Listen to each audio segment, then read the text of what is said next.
Hi, I'm Jeremy Jude from EconomyFree. Welcome. I was having a heated debate with an enemy friend of mine about Michael Phelps, the Olympic swimmer, when I bet him that I could beat Michael Phelps with my hands tied behind my back. My friend accepted the wager, and though I took back the part about doing it with my hands tied behind my back, the bet was on. As a result, the past weeks I've gone through excruciating training to make sure that my body and mind were prepared to beat Michael Phelps' world record. Here's my story.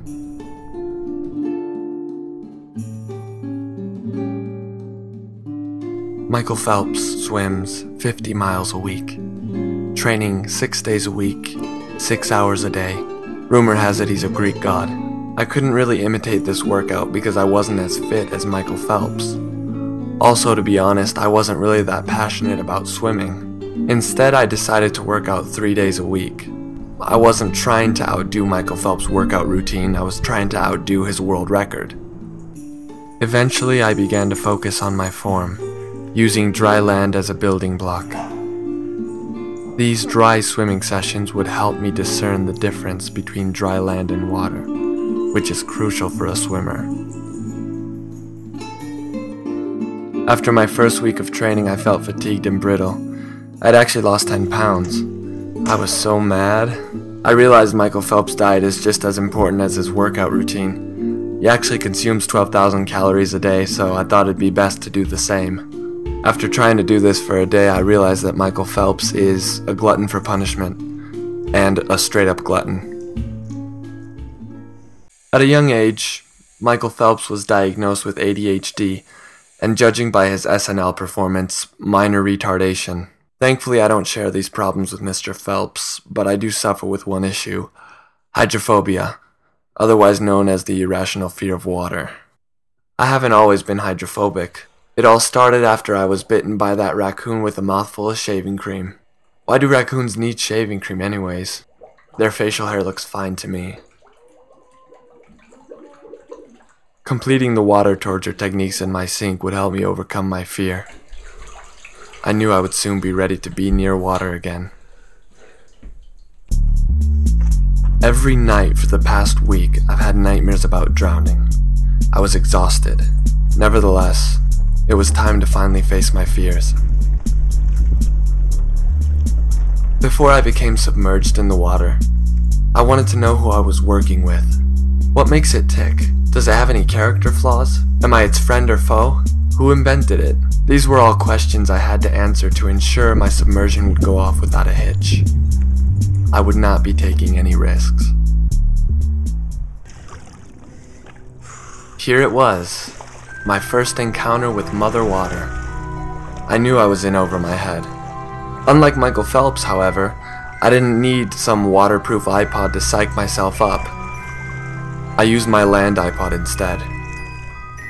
I need a new iPod. I was terrified. I felt like a fish out of water. I had flashbacks of being engulfed in my mother's womb. Luckily this time there was no umbilical cord to get my neck caught in, although I did get tangled in a garden hose. Michael Phelps said, quote, "Swimming is normal for me. I'm relaxed, I'm comfortable, and I know my surroundings. It's my home." End quote. After weeks of swimming in the pool, I feel the complete opposite of what he said is true. I'm cold, I'm wet, and I want to go home. Unfortunately, I still have a bet to win. The water is below freezing right now, but you know, that's what you do when you're going up against Michael Phelps. So, swim on.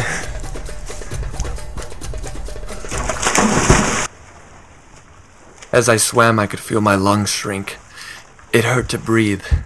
I might as well have been Superman because my body was as numb as Christopher Reeves. I felt my training would be a lot easier after I got through this rough patch. Training is going really well today. Water is still below freezing, but I'm gonna keep going because that's what Michael Phelps would do. Michael Phelps, get ready to eat your heart out. The sudden dive into the pool had sent my body into a cold shock. All I could remember was fading into darkness. My life didn't flash before my eyes. There was no light at the end of the tunnel. I was simply drowning alone in a cold pool. It really sucked a lot. Fortunately, a neighbor saw my body and called 911. I was safely out of the pool within 8 minutes. In the end, I only damaged about 13% of my brain. Humans only use 10%, so I'm unaffected. Today I'm practicing a very crucial factor to the race against Michael Phelps, the dive. The initial dive it goes by the second. If you don't have it down to the wire, then you're not gonna do anything. Does that make sense? Today we're just tweaking some of the minor issues with my form.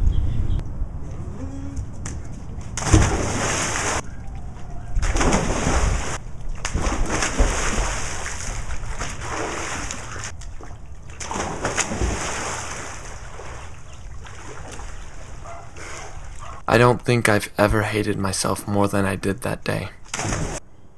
The dive was far from perfect. Maybe it was a good time to throw in the towel.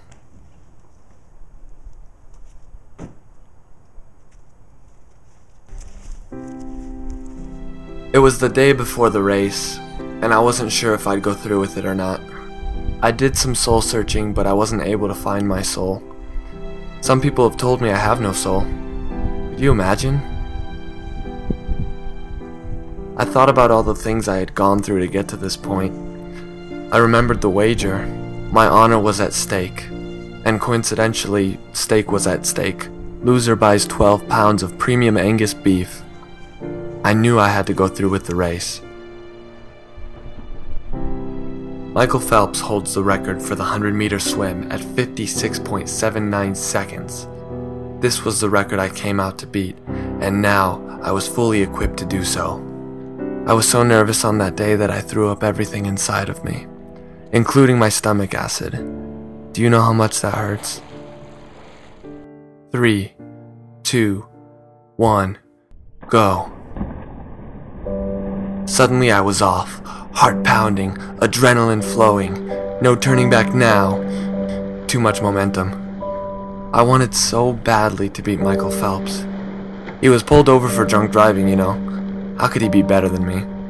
Then there's the whole bong pipe incident. Unfortunately, during the race, my hydrophobia kicked in again. I was actually having a panic attack underwater, making it very hard to breathe. Not that I could breathe underwater, but it's good to have a choice, you know?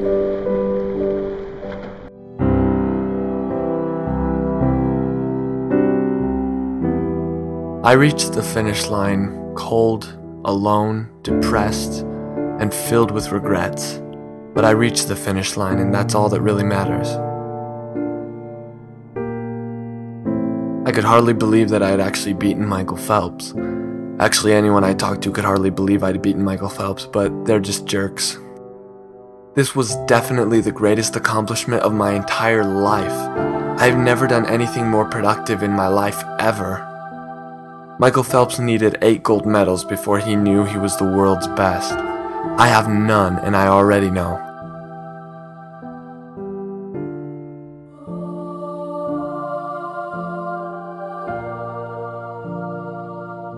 I want to thank all the fans that supported me while I was in training. Not that you knew I was in training or anything, but, well, now you know, so you can support me to kind of make up for that. But, anyways, follow me on Twitter and become a fan on Facebook. Feel free to rate this video and subscribe to my channel for more amazing videos.